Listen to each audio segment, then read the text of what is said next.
आदरणीय गुरुजनों, प्रिय साथियों व प्यारे बच्चों, हर वर्ष की भांति इस वर्ष भी 15 अगस्त को हम अपना 75वां स्वाधीनता दिवस मनाने जा रहे हैं। हमारे माननीय प्रधानमंत्री जी द्वारा इस विशेष 75वें आज़ादी के पर्व को एक नया नाम दिया गया है, आज़ादी का अमृत महोत्सव।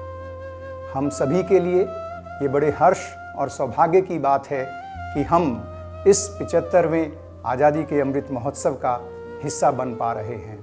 इसके लिए हमें हमारे माननीय प्रधानमंत्री जी का आभार प्रकट करना चाहिए।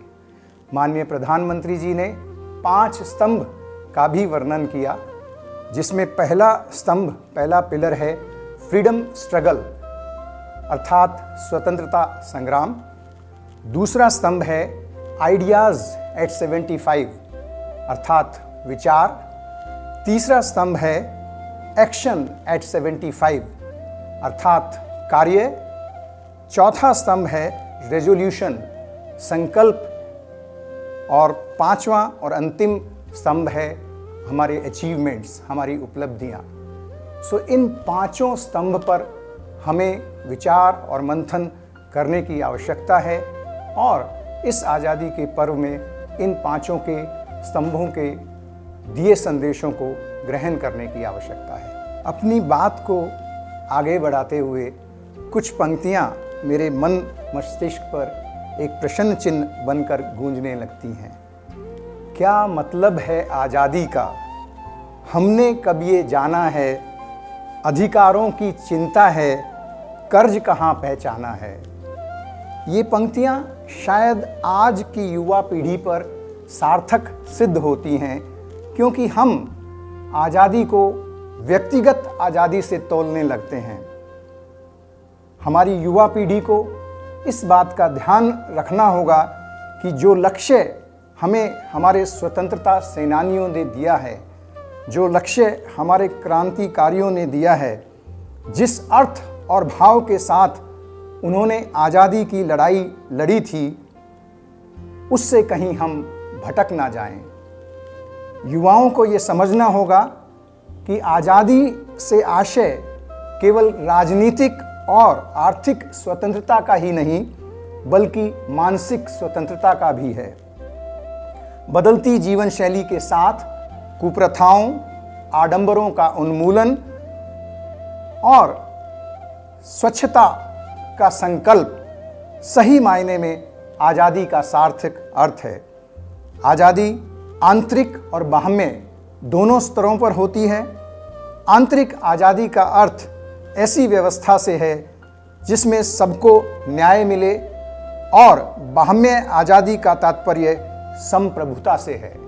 मैं CCRT परिवार एवं हमारे देश के युवाओं को इतना ही कहना चाहूँगा कि आज़ादी के अमृत महोत्सव के इस पुनीत पर्व पर आप सभी स्वाधीनता आंदोलनों में भाग लेने वाले लाखों हुतात्माओं और भारत माँ के वीर सपूतों को श्रद्धापूर्वक स्मरण करें तथा उनके प्रति हमेशा नतमस्तक रहें। साथ ही साथ देश की सीमाओं और देश के अंदर हमारी स्वाधीनता, हमारी संस्कृति की, हम सब की रक्षा करने वाले थल, वायु और जल सेना के जवानों, अर्ध सैनिक बल के जवानों के प्रति हमेशा कृतज्ञता ज्ञापित करते रहें। उनकी कुर्बानियों को याद करते हुए हमेशा सकारात्मक रूप से देश में हित में प्रगतिशील रहें।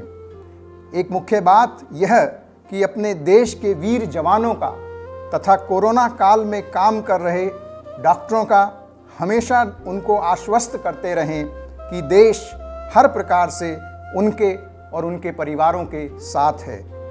आज़ादी के इस पर्व पर हम अपने आप से ये वादा करें, ये संकल्प करें कि हम नई ऊर्जा, नए विचारों, नए संकल्पों के साथ आत्मनिर्भर बन देश की उन्नति के मार्ग को प्रशस्त करेंगे तथा देश के सांस्कृतिक वैविध्य को और अधिक प्रगतिशील बनाएंगे। भारत के वीर सपूतों के सम्मान में आपके सम्मुख कुछ पंक्तियां रखकर मैं अपनी वाणी को विराम देता हूँ। न श्रृंगार न कोई गहना, मुझको सैनिक भेष में रहना। सीमा प्रहरी बनूं देश का, माँ मुझको तू मनु ही कहना। पुनः आप सभी को आज़ादी के अमृत महोत्सव की हार्दिक शुभकामनाएं। धन्यवाद। नमस्कार। वंदे मातरम।